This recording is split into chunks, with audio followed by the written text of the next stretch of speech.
side siya yata. Sa kabilang side yung mga bahay. Pero may daan sa gilid ng dagat eh. Ilang minutes pa ba? 3 eh. 3 pa. Babae? Babae.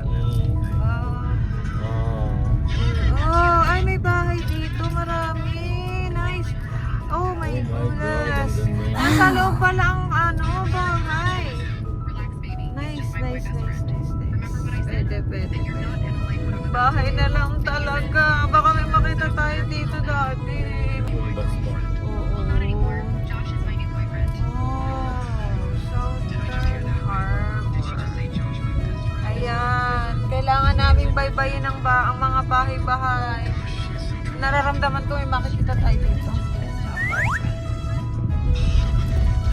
Ayan na.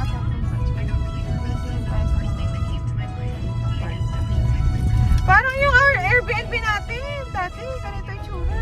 2 hours later.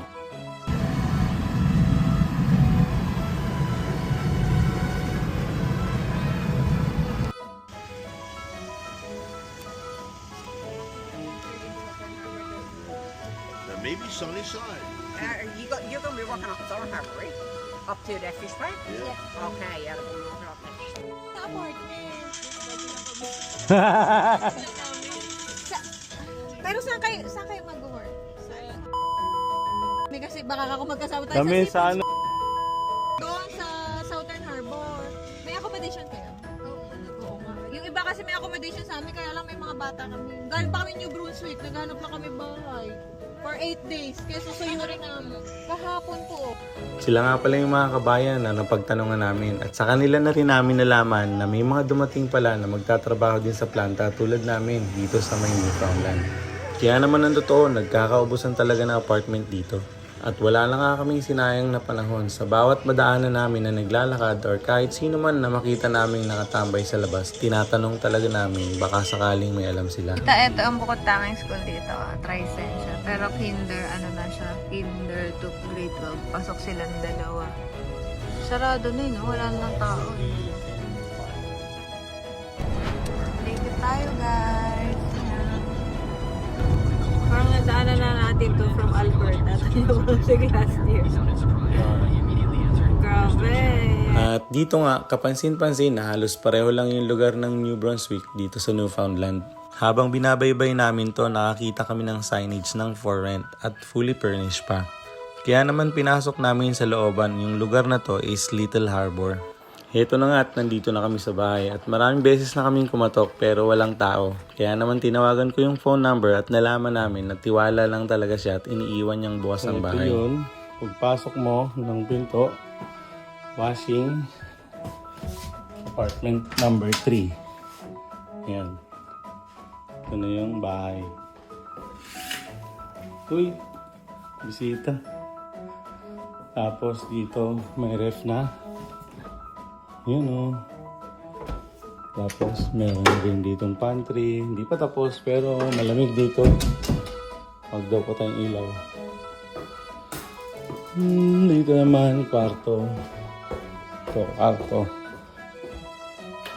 Yun ang kwarto. Pangalawang kwarto. Aha, nautot pa ako. Shower. Pwede. Tingnan natin sa number 2. Ito yung number 2. Ayan yung number 2. Ito yung sala, TV. May rep. Bukas din yung rep nila. Yun o. Same ng view. Lutuan, microwave. Unang kwarto. Pangalawang kwarto.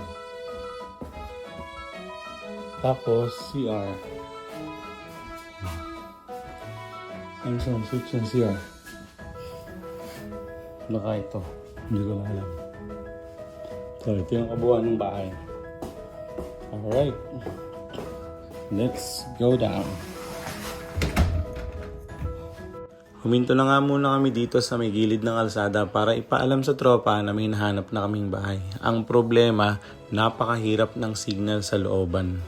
Almost 4 PM na nga rin pala dito. Kaya ang ginawa namin is tumambay na lang muna kami dito. Pag-iisipan muna namin kung kukuhanin namin yung bahay o maghahanap pa rin kami online. Although malapit lang yung bahay na yun, kaya lang walang signal. Paano in case of emergency, hindi namin matatawagan yung mga bata. Kaya naman napaisip kami na baka sakaling meron pa kaming mahanap na iba. Meron pa kaming 4 na araw, kaya kapag wala kaming nahanap, for sure kukuhanin na namin yun. Habang naglalakad ako dito, iniisip ko, ang ganda ng Canada. Pero ba't ganito yung sitwasyon namin? Kaya naman sabi ng mga maraming nagko-comment, wala namang pumipilit sa inyo dito sa Canada eh. Ba't kayo nag-i-stay? Well, hindi kasi para sa amin yun eh. Dito sa Canada, naisip namin na may mas magandang kinabukasan ng mga bata kung magpapatuloy kami na mag-i-stay dito sa legal na paraan. Kaya naman habang kaya pa, mananatili kami. Hindi para sa amin, kundi para sa mga anak namin. Dahil alam naman nating lahat na sobrang gulo sa Pilipinas, parang mahirap nang makaahon. Mabuti na lang talaga dumaan kami sa grocery na to dahil yung may-ari pala nito nagpapaupa ng apartment. Kaya yun ang i-review namin bukas. Thank you Lord talaga. Para sa mga nagpaplano na maghanap ng bahay na papunta rito sa Newfoundland, ito yung mga apartment na nakita namin. Kaya kung gusto nyo pong mas malaman yung ibang details, pwede nyo po akong i-PM sa Facebook ko.